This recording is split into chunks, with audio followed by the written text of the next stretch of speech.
Shalom, saudara kasih Tuhan.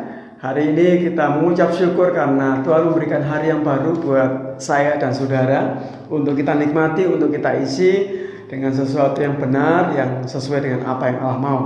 Pagi hari seperti biasa, saya mengajak kita untuk kita merenungkan kebenaran firman Tuhan yang saya kasih label dengan nama Renungan Membuka Hari.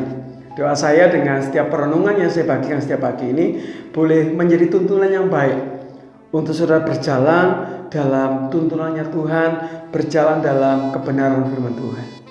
Pagi hari ini saya mengajak kita melihat dalam kitab Roma pasal yang ke-8 ayat yang ke-26. Demikian firman Tuhan. Demikian juga Roh membantu kita dalam kelemahan kita. Saudara kasih Tuhan, dari ayat ini saya mau kasih tahu buat saudara bahwa setiap kita manusia, apapun profesinya, baik dia sebagai hamba Tuhan atau dia sebagai jemaat Tuhan, dia adalah manusia yang punya dengan keterbatasan. Dia manusia yang punya limit, atau dalam bahasa Alkitab dia manusia yang penuh dengan kelemahan. Artinya apa? Tidak ada manusia yang kebal dengan dosa.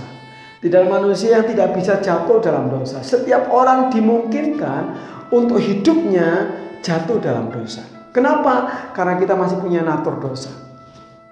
Tapi dengan baik-baik, ada berita baiknya.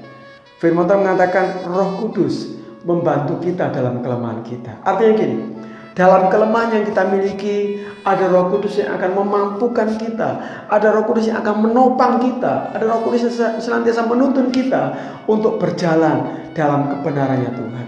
Memang iya kita lemah, memang iya kita bisa jatuh dalam dosa.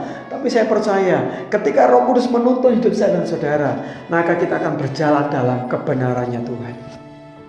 Saudara kasih Tuhan, pada pagi hari ini, harapan saya, izinkan Roh Kudus berkarya di dalam kehidupanmu, membantu setiap kelemahan yang kau miliki.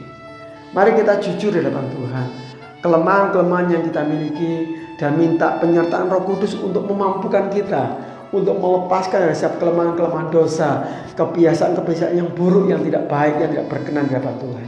Sehingga dalam setiap langkah-langkah kehidupan kita setiap hari, senantiasa kita mewarnai hidup ini dengan sesuatu yang baru, sesuatu yang boleh mempermuliakan nama Tuhan.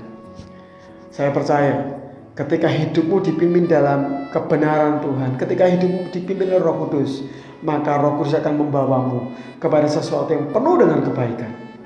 Ketika hidupmu dipimpin dalam kebenaran, firman Tuhan mengatakan, di dalam kebenaran, di situ akan tumbuh damai sejahtera. Doa saya, rumah tangga kita penuh dengan kebenaran. Usaha yang kita lakukan, kita kerjakan dengan penuh kebenaran. Apapun yang kita lakukan dengan penuh kebenaran. Bagaimana caranya? Izinkan Roh Kudus memimpin setiap langkah demi langkah kehidupanmu sepanjang hari ini dan seterusnya. Demikian firman Tuhan. Tuhan Yesus memberkati saudara semua. Roh-Mu yang hidup penuhiku, mengalir